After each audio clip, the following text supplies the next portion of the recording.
Alhamdulillah, akhirnya aku bebas juga. Terima kasih ya Allah.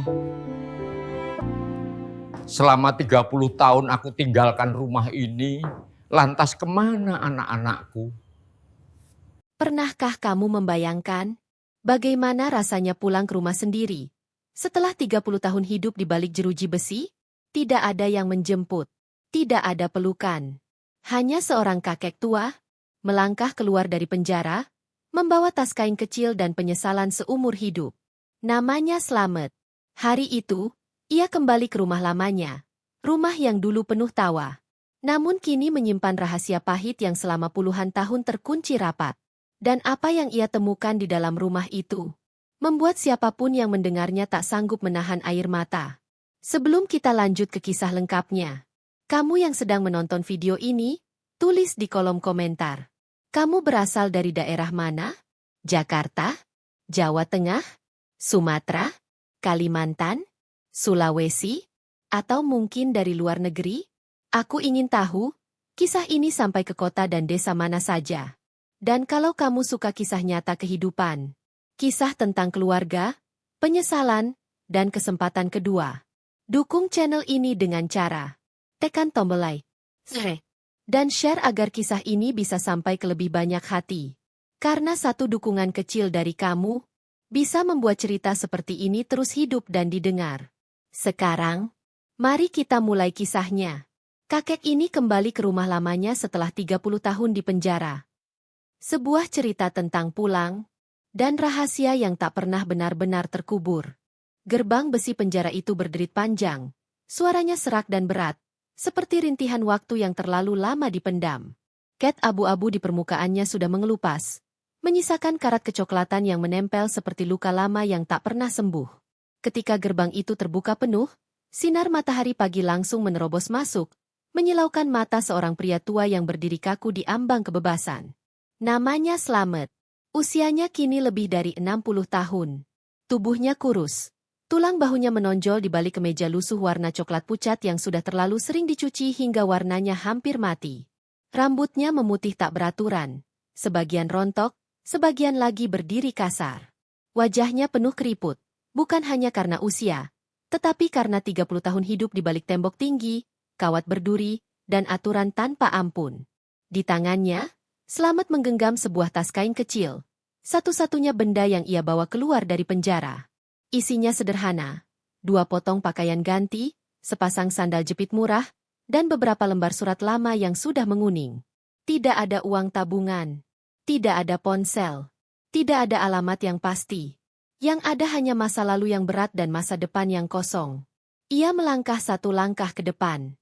Kakinya gemetar, bukan karena sakit, tetapi karena perasaan yang bercampur aduk.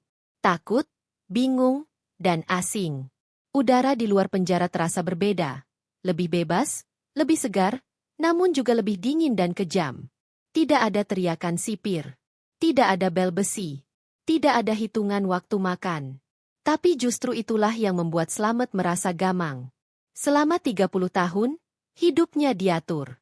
Bangun jam berapa, makan apa, tidur kapan. Kini, tidak ada yang memberi perintah. Dunia tidak menunggunya. Di seberang jalan, kendaraan berlalu lalang.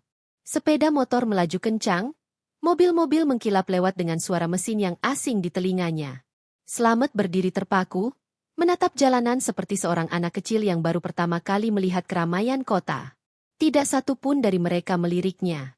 Tidak ada yang peduli pada seorang kakek kurus dengan tas kain usang di tangannya. Baginya, dunia ini terlalu cepat.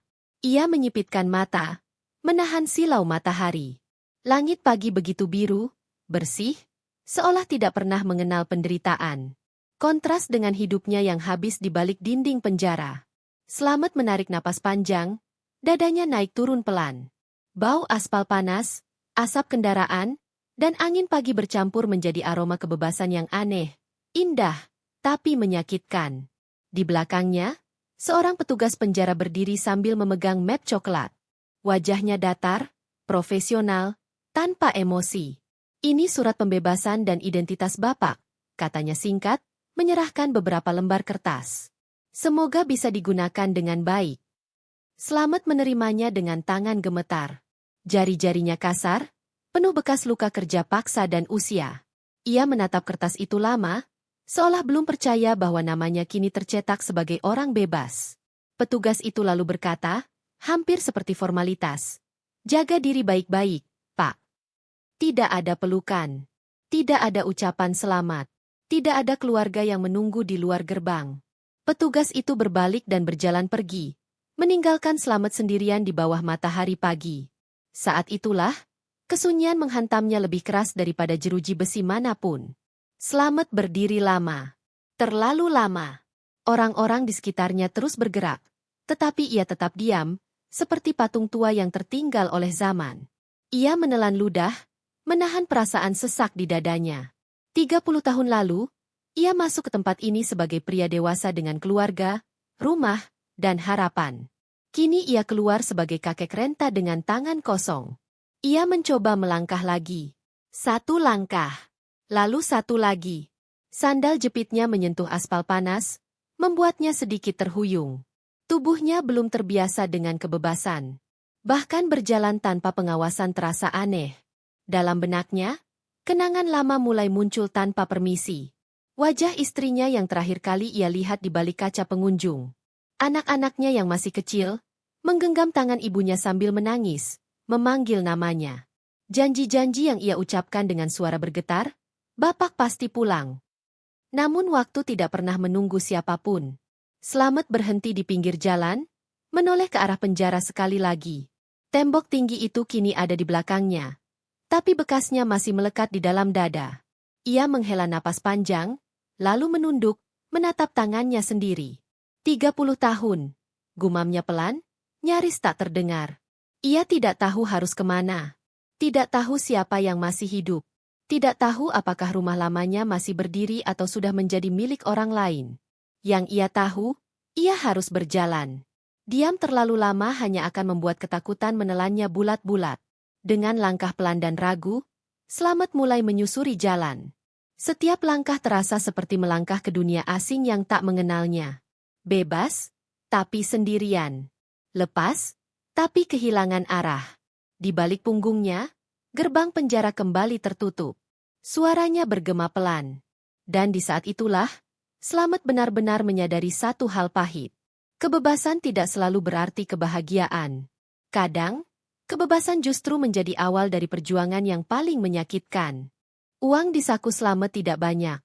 Hanya beberapa lembar lusuh hasil tabungan kecil selama di penjara, uang yang diberikan negara sebagai bekal kebebasan. Ia menghitungnya perlahan dengan jari gemetar, memastikan cukup untuk 1 perjalanan pulang. Tidak ada pilihan lain. Kampung Lama adalah satu-satunya tempat yang masih terlintas di kepalanya sebagai rumah. Meski ia sendiri tidak tahu apa yang akan ditemuinya di sana. Ia menaiki kendaraan umum dengan langkah ragu. Tangga besi terasa tinggi bagi lutut tuanya. Sopir hanya melirik sekilas, lalu kembali fokus ke jalan. Slamet duduk di bangku belakang, memeluk tas kain kecilnya erat-erat, seolah takut dunia merampasnya satu-satunya benda yang ia miliki. Kendaraan melaju, meninggalkan kawasan penjara yang perlahan mengecil di kejauhan. Jalan demi jalan dilalui. Slamet menatap keluar jendela dengan mata kosong. Bangunan tinggi berdiri di tempat yang dulu hanya ladang dan rumah sederhana. Toko-toko modern dengan papan nama mencolok berdiri angkuh, menggantikan warung kecil yang dulu dikenalinya satu persatu. Ia mencoba mengingat. Di tikungan itu dulu ada pohon mangga tempat anak-anak kampung bermain. Kini hilang, digantikan minimarket berpendingin udara. Jalan yang dulu sempit dan berlubang kini mulus berlapis aspal hitam. Bahkan nama halte pun terasa asing di telinganya. 30 tahun, gumamnya pelan. Setiap kilometer terasa seperti perjalanan lintas zaman.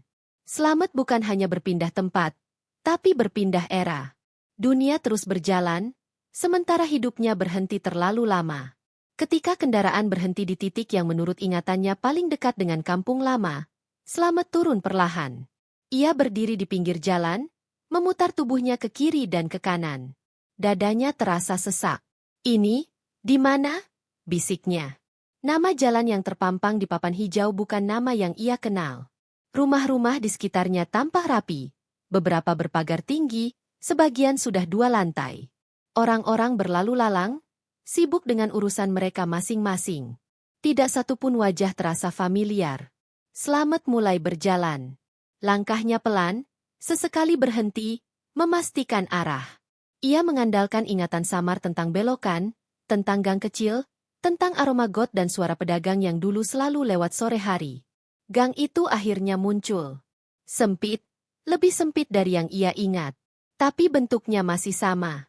Slamet masuk ke dalam gang itu dengan jantung berdebar. Dinding-dinding rumah berdempetan, sebagian dicat cerah, sebagian lain kusam dan retak. Anak-anak kecil berlarian, tertawa keras.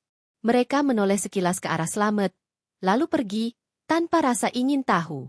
Ia berhenti di depan sebidang tanah kecil. Napasnya tertahan. Rumah itu masih ada. Rumah kayu sederhana yang dulu ia bangun dengan tangannya sendiri, papan demi papan. Namun kini kondisinya jauh dari bayangannya. Cat dindingnya mengelupas, warnanya pudar dan kusam. Atapnya sedikit miring, beberapa genteng tampak retak. Rumput liar tumbuh tinggi di halaman kecil, seolah rumah itu sudah lama tidak dipedulikan. Pagar kayunya miring, nyaris roboh. Engselnya berkarat, berderit pelan ketika Slamet mendorongnya. Ia berdiri lama di depan pintu rumah itu. Tangannya gemetar saat menyentuh gagang pintu kayu yang sudah aus. Kayu itu terasa dingin dan kasar. Dulu, pintu ini selalu terbuka saat sore.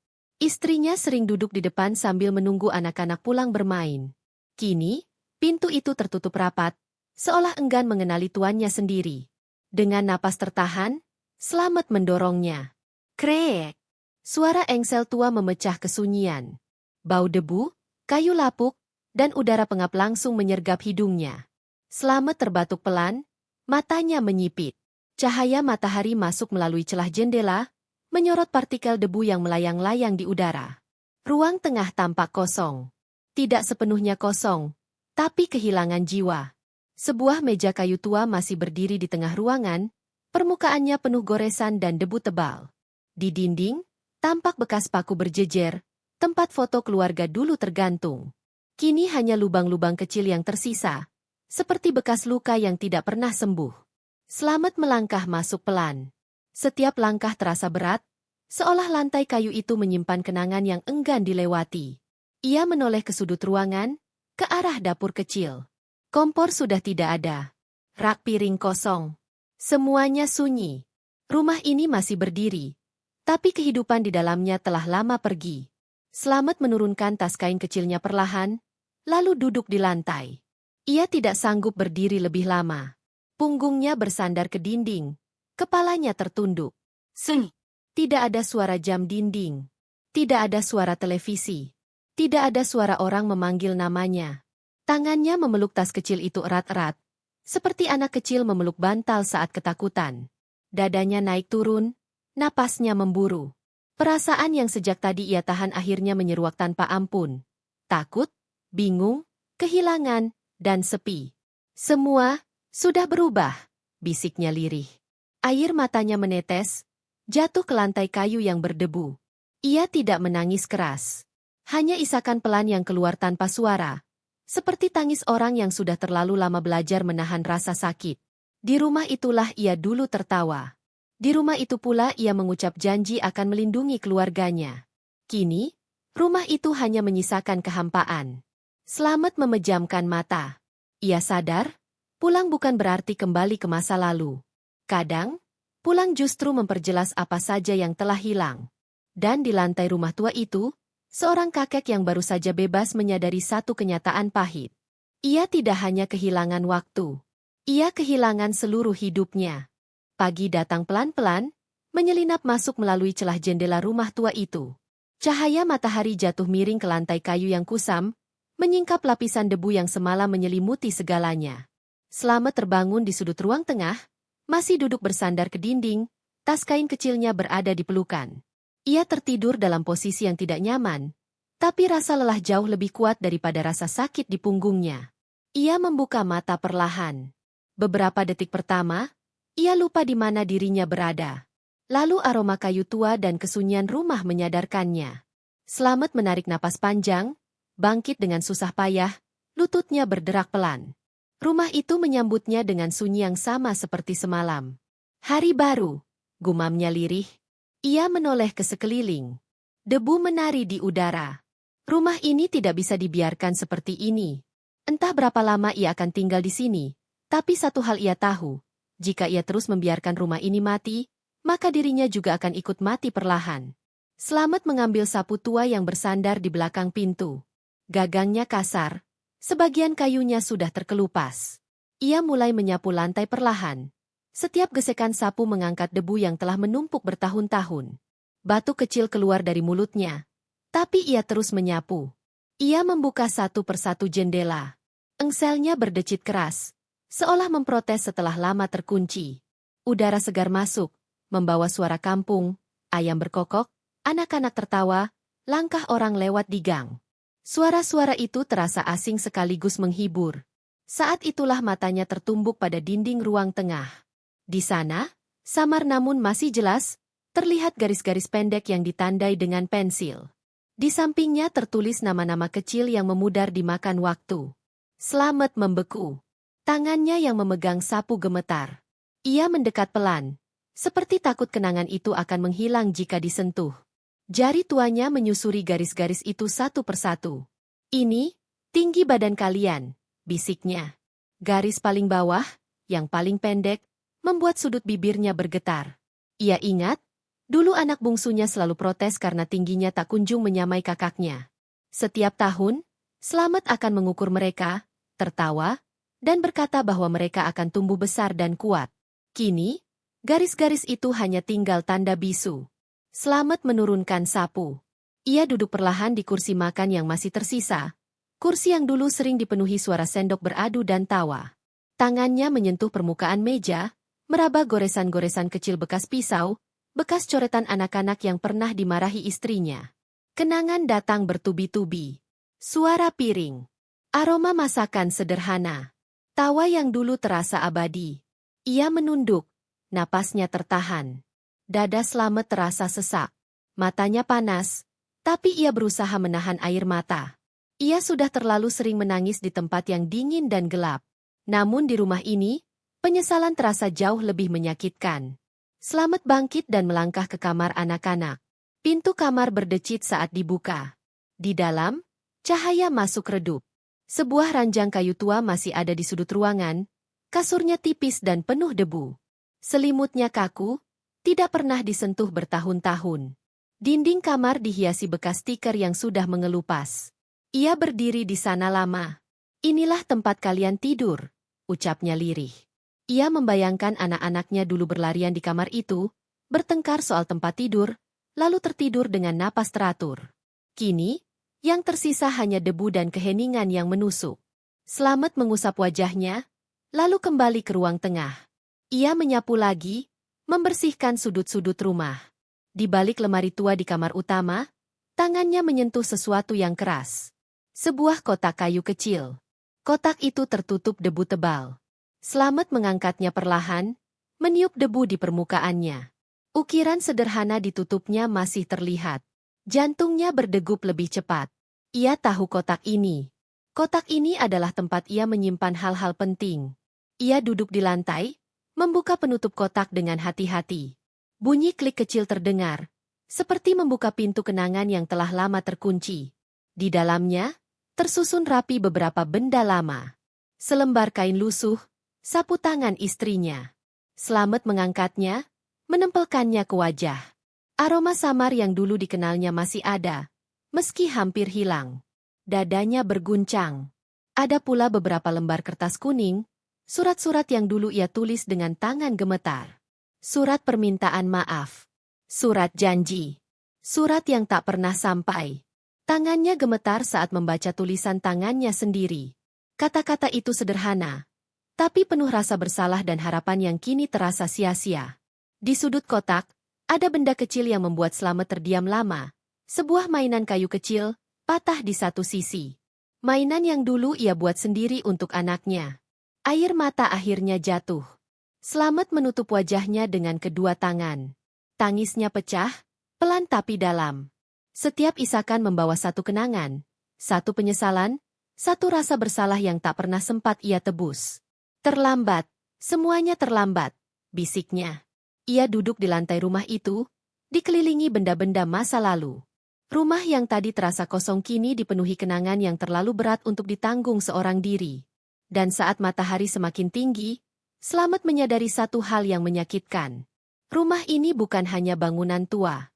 Ia adalah museum penyesalan dari hidup yang tak pernah bisa diulang.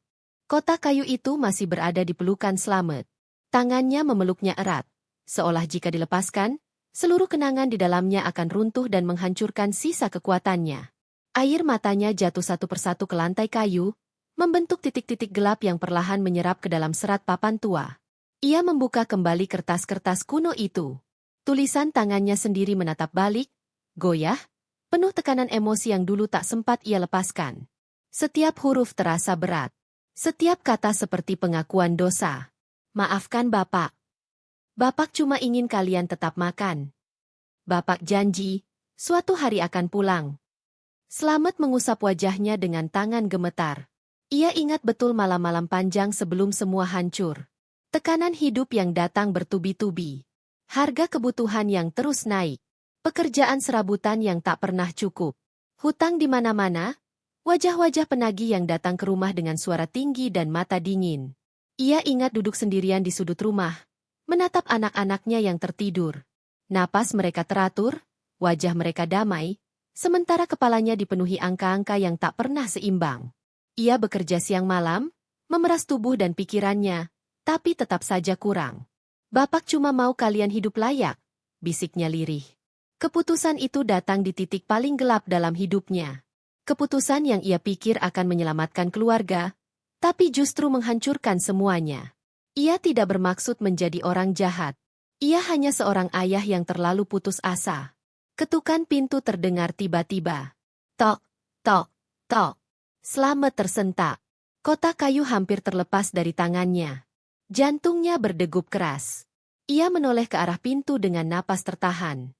Sudah lama sekali tidak ada yang mengetuk pintu rumah ini. Siapa? Suaranya serak, nyaris tak terdengar. Pintu terbuka perlahan. Seorang perempuan tua berdiri di ambang pintu. Rambutnya sudah memutih, tubuhnya kecil, namun matanya tajam dan penuh kehati-hatian. Pak, Slamet. Slamet membeku. Butuh beberapa detik baginya untuk mengenali wajah itu. Garis-garis di wajah perempuan itu lebih dalam, tapi sorot matanya, ia mengenalnya. Bu, Darmi? Ucapnya ragu. Perempuan itu terdiam sejenak, lalu mengangguk pelan. Iya, Pak. Saya Darmi. Bu Darmi melangkah masuk perlahan, matanya menyapu isi rumah yang berdebu. Ia menghela napas panjang, lalu menatap Slamet dengan ekspresi campur aduk, terkejut, ragu, dan sedih. Jadi benar? Bapak sudah pulang, katanya lirih. Slamet bangkit dengan susah payah. Tangannya gemetar, bukan karena usia, tapi karena perasaan. Ia tidak tahu harus berkata apa. 30 tahun terlalu lama untuk sekadar menyapa. Mereka duduk berhadapan, dipisahkan oleh meja kayu tua. Sunyi menyelimuti ruangan itu, hanya suara kipas angin kecil dari rumah sebelah yang terdengar samar. Lingkungan ini sudah banyak berubah. Bu Darmi memulai pelan. Banyak yang pindah, banyak juga yang sudah tidak ada. Slamet mengangguk. Saya lihat. Semuanya terasa asing. Bu Darmi menunduk sejenak, lalu menatap Slamet kembali. Waktu itu, banyak orang salah paham, Pak. Kata-kata itu menggantung di udara.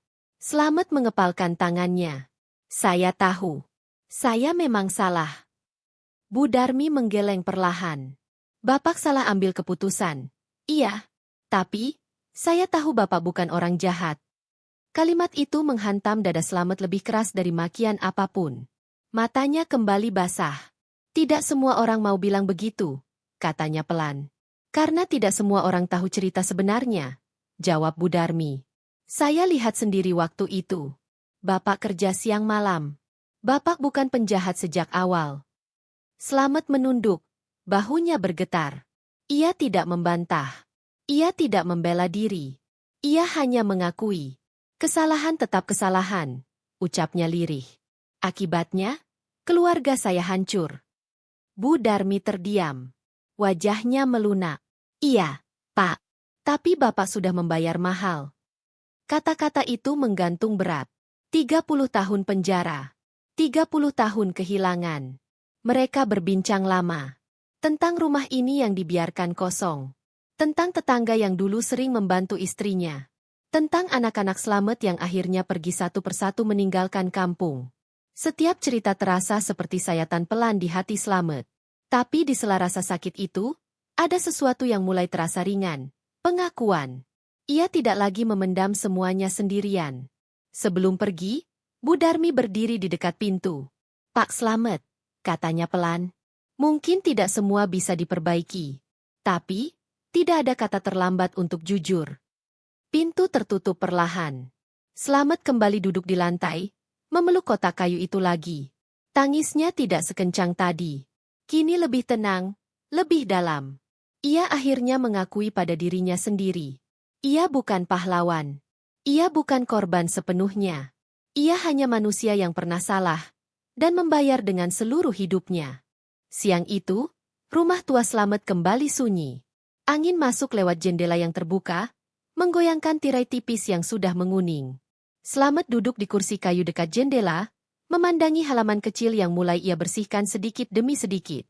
Rumput liar masih ada, tapi tanahnya sudah terlihat. Setidaknya rumah ini tidak sepenuhnya mati lagi. Tok, tok, tok. Ketukan pintu terdengar pelan, ragu-ragu. Seperti orang yang tidak yakin apakah ia berada di tempat yang benar. Slamet menoleh. Jantungnya berdegup lebih cepat. Ketukan jarang terdengar di rumah ini. Ia berdiri perlahan, berjalan menuju pintu dengan langkah hati-hati. Saat pintu dibuka, seorang pemuda berdiri di hadapannya. Tinggi, tubuhnya tegap, kulitnya sawo matang, wajahnya tegas namun lelah. Rambut hitamnya rapi, matanya tajam, dan anehnya, terasa sangat familiar. Permisi, Pak, kata pemuda itu sopan. Apa benar ini rumah Pak Slamet? Slamet mengangguk pelan. Iya, saya Slamet. Pemuda itu menarik napas dalam-dalam. Ada jeda panjang sebelum ia berbicara lagi. Nama saya Aditya, katanya akhirnya. Ibu saya, anak Bapak. Kata-kata itu menghantam Slamet tanpa peringatan. Tangannya refleks mencengkeram daun pintu. Dunia terasa berputar pelan. Ia menatap wajah pemuda itu lebih lama, mencoba mencari-cari sesuatu di sana. Garis rahang, bentuk mata, sorot tatapan, semuanya mulai menyatu dengan bayangan lama di kepalanya. Anak saya, ucap Slamet pelan. Namanya siapa? Ratna, jawab Aditya. Dia sudah lama meninggal. Kalimat itu menusuk lebih dalam daripada pisau. Slamet mundur satu langkah. Napasnya tercekat. Ia tidak menangis. Ia tidak berteriak. Ia hanya terdiam, menatap lantai, seolah sedang mencoba berdiri di atas kenyataan yang terlalu berat. Masuklah, katanya akhirnya. Suaranya nyaris tak terdengar. Mereka duduk berhadapan di ruang tengah. Meja kayu tua menjadi saksi pertemuan dua generasi yang terpisah oleh waktu, kesalahan, dan penderitaan. Aditya duduk tegak, tangannya bertaut di pangkuan. Slamet duduk membungkuk, pandangannya sering jatuh ke lantai. Apa yang membawamu ke sini? Tanya Slamet pelan. Aditya terdiam sejenak. Ibu saya sering cerita tentang Bapak. Tidak banyak, tapi cukup membuat saya penasaran. Ia menelan ludah. Saya tumbuh tanpa kakek. Ayah saya meninggal saat saya masih sekolah. Ibu membesarkan saya sendiri. Slamet mengangguk pelan. Setiap kata Aditya seperti menambah beban di dadanya. Kami sering pindah-pindah, lanjut Aditya. Ibu kerja apa saja. Kadang jadi buruh cuci, kadang jualan kecil-kecilan. Hidup kami tidak mudah. Ia menatap Slamet. Ibu tidak pernah menyalahkan Bapak di depan saya. Tapi saya tahu, hidupnya tidak pernah sama setelah itu. Slamet menggenggam tangannya sendiri erat-erat. Ia ingin bicara, ingin menjelaskan, ingin membela diri. Tapi tidak ada satupun kata yang terasa pantas keluar dari mulutnya. Ayah saya meninggal karena sakit, kata Aditya lagi. Suaranya mulai bergetar. Sejak itu, ibu benar-benar sendirian. Sunyi menyelimuti ruangan. Akhirnya ibu sakit juga. Lanjutnya pelan. Dan saya, kehilangan satu-satunya orang tua yang saya punya. Kata-kata itu membuat dada Slamet terasa remuk. Apa? Ibumu pernah mencari saya? Tanya Slamet lirih. Aditya mengangguk. Pernah. Tapi waktu itu bapak masih di penjara. Ibu bilang, mungkin memang sudah takdir. Slamet menutup matanya. Air mata akhirnya jatuh. Tangannya gemetar hebat. Saya gagal, ucapnya pelan. Sebagai ayah, dan sebagai kakek. Aditya tidak langsung menjawab. Ia menatap Slamet lama, lalu berkata dengan suara datar tapi jujur, saya tidak datang untuk menuntut apapun, Pak. Ia menarik napas. Saya hanya ingin tahu, seperti apa orang yang membuat hidup ibu saya seberat itu. Kalimat itu tidak terdengar marah. Justru itulah yang paling menyakitkan. Slamet mengangguk pelan. Kamu berhak tahu, katanya. Dan kamu berhak membenci saya. Aditya terdiam. Saya tidak tahu harus membenci atau memaafkan, katanya jujur. Yang saya tahu, luka itu nyata. Mereka duduk lama dalam keheningan. Tidak ada pelukan. Tidak ada tangisan berlebihan. Hanya dua orang yang menyadari bahwa kesalahan satu orang bisa menjalar ke generasi berikutnya. Saat Aditya akhirnya berdiri untuk pergi, ia menoleh sekali lagi. Saya akan datang lagi, katanya pelan, kalau Bapak tidak keberatan. Slamet menatapnya dengan mata basah. Pintu ini selalu terbuka. Saat pintu tertutup, Slamet kembali duduk sendirian. Namun kesunyian kali ini berbeda. Lebih berat, tapi juga lebih hidup. Ia sadar sepenuhnya sekarang. Kesalahannya tidak berhenti di masa lalu. Ia hidup, tumbuh, dan terluka dalam diri cucunya sendiri. Sore itu, rumah tua Slamet tidak lagi sunyi seperti biasanya. Beberapa kursi plastik pinjaman dari tetangga berjajar seadanya di ruang tengah. Udara terasa berat, bukan karena panas, melainkan karena sesuatu yang akan diucapkan. Slamet duduk di kursi kayu paling depan, punggungnya sedikit membungkuk, kedua tangannya memeluk kotak kayu kecil yang sudah menjadi saksi hidupnya. Di ruangan itu hadir beberapa orang. Bu Darmi, dua kerabat jauh yang masih tersisa, dan Aditya, duduk agak di belakang. Wajahnya tenang tapi matanya waspada. Tidak ada yang bicara. Bahkan suara serangga sore di luar terdengar lebih keras dari biasanya. Slamet menarik napas panjang. Ia berdiri perlahan. Lututnya bergetar, bukan karena usia semata, tapi karena ketakutan. 30 tahun ia menyimpan semuanya sendiri. Kini, ia akan membuka semuanya. Terima kasih. Sudah datang, ucapnya serak. Ia meletakkan kotak kayu itu di atas meja. Tangannya membuka penutupnya pelan, seolah takut merusak isi di dalam. Kertas-kertas kuning, sapu tangan lusuh, dan benda-benda kecil masa lalu terlihat jelas. Inilah sisa hidup saya, katanya lirih. Ia mengambil selembar kertas, menatapnya lama sebelum berbicara lagi. Ini surat yang saya tulis di malam-malam paling gelap dalam hidup saya. Tidak pernah sampai ke siapapun. Slamet menelan ludah. Dadanya naik turun. Saya tidak akan membela diri, lanjutnya. Saya salah. Kesalahan saya besar. Dan akibatnya, kalian semua tahu. Ruangan tetap hening. Saat itu, katanya, suaranya mulai bergetar. Saya terjebak. Hutang menumpuk. Pekerjaan tidak cukup. Anak-anak saya masih kecil. Istri saya sakit-sakitan. Ia mengusap wajahnya. Saya tidak tidur berhari-hari. Setiap malam saya berpikir, bagaimana caranya besok mereka bisa makan. Beberapa orang mulai menunduk. Saya membuat keputusan bodoh, ucap Slamet pelan.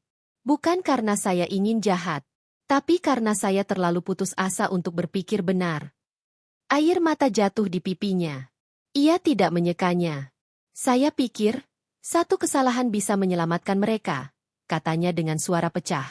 Ternyata saya salah besar. Tangannya mengepal di atas meja. Saya kehilangan keluarga saya. Anak-anak saya tumbuh tanpa ayah. Istri saya berjuang sendirian. Dan hari ini, ia menoleh ke arah Aditya. Saya melihat akibatnya hidup di depan mata saya. Aditya tidak berpaling. Ia menatap Slamet lurus, tanpa kebencian, tanpa simpati berlebihan. Saya tidak minta dimaafkan, lanjut Slamet. Saya hanya ingin jujur. Selama ini, saya hidup dengan rasa bersalah yang tidak pernah saya ucapkan. Isaknya mulai terdengar.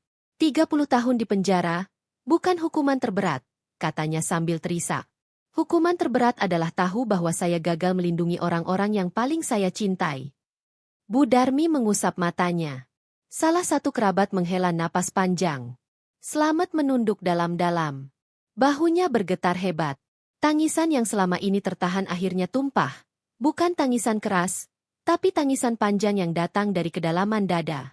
Saya menyesal, setiap hari, ucapnya terbata-bata. Dan penyesalan itu tidak akan pernah cukup untuk mengembalikan apa yang hilang.